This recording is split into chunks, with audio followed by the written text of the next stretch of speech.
Godaannisni seenaa mudoon lammaffaan Oromoo akka hin mudanne of eeggannoo gochuun barbaachisaadha. Gaazexeessaa Dammaqaa Nagaasatiin Minilik Oromoo kan cabse abbichuudhaan abbichuun gosa Oromoo Tuulamaa keessaa isa tokkodha. Gosa Oromoo Tuulamaa keessaa tokko kan ta'e abbichuu kan bulchu Goobana Daacee ture. Goobanaan jalqaba kan itti duule ilmaanuma Tuulamaa gosa Galaan irratti ture. Goobanaan Oromoota Tuulamaa Galaaniin akka cabseen gara lixaa fi kaaba Oromiyaatti bobba'ee Oromoota Maccaa ilmaan Walisoo fi torban kutaa'eetti lola bane. Warri marruu hanga tokko lolanis ni injifataman. Sana booda gara Amuuruu fi guutumaa Oromiyaa lixaa hanga daangaa Suudaanitti Oromootti bobba'e. Ajaja Minilik irraa fudhatee galmaan gahee hanga kun hunduu ta'utti Minilik ankoo barii hin baane ture. Achuma taa'etu Goobanaaf ajaja kennaa ture. Yeroo sanitti sammuun Goobana keessa kan ture mootii yookaan nugusa biyya kanaa ta'uudha. Kun waadaa Minilik irraa galameef ture ni gowwoomfame. Haaluma kanaan Goobanaan dirqama isaa hanga daangaa Suudaanitti deemee raawwate.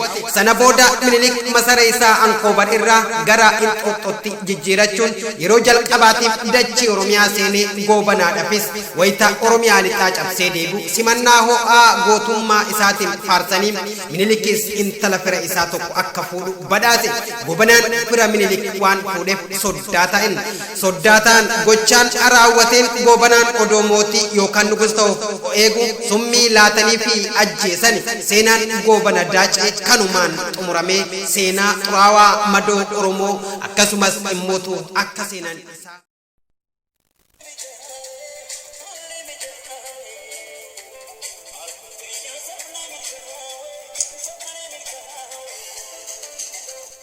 sana booda kan jedhe gaazexeessaa Dammaqaa Nagaasaa akkasiin immootu hiraaraa egeree Oromootiif kaleessa wal bira qabeenyaa ilaalu caba Oromootiif Oromoon akka sababa ta'e nuuf eeram. Egaa barruu isaa sana booda jechuulleen itti fufeem.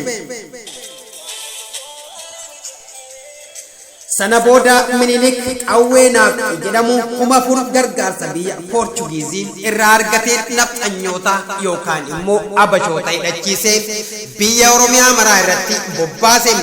Lafti Oromiyaa nafxanyootaan fudhatamtee Minilikitti taansuudhaan fuula isaa gara Oromiyaa baatti fuulleffate. Jalqaba Oromoota Siikoo Mandoo yookaan Arsii irratti lola bane. Oromoonni Siikoo Mandoo waggaa 6 odoo harka hin kennin wantee fi eeboo qabatanii waraana Minilik qawwee ammayyaa hidhate isaan weerra waliin gootummaadhaan dura dhaabbatanii lolaa turan. Yakka harka muraa fi harma muraa aannolee irratti raawwatan akka hayyoonni seenaa qoratan jedhanitti Oromoota 10,000 oltu lola kanarratti dhume. Loltoonni Minilik akkuma Arsitti waraana leenjisoo diigaa injifataniin gara Harargeetti fuulaan. Harargeenis harka kennuu diddee lola Calanqoo irratti taasifameen ummanni keenya 3,000 ol taantu wareegamuun injifataman. Erga tarsiimoo Oromoodhumaan cabsuun kun godaannisa seenaa ta'ee nuti deddeebi'uun kun dhaabbachuu qaba. Dhugaa walitti himuudhaaf cabiinsa Oromoo ka'umsa kan ta'e abbichuudha. Abbichuun Oromoos galaafatee ofiifis Finfinnee irraa buqqa'e bade. Amma gosti abbichuu Finfinnee keessa hin jiru. Warri dhumaatii irraa hangi xiqqoon hafanis buqqaanii gara godina Salaaleetti baqatan. Wayita ammaa akka abbichuu nyaa'aa jedhamu jiraatu abbichuu fi Goobanaan akkasitti Oromoos galaafatanii ofiifis badan. Gootummaan bilchina hin qabne gatii hin qabu.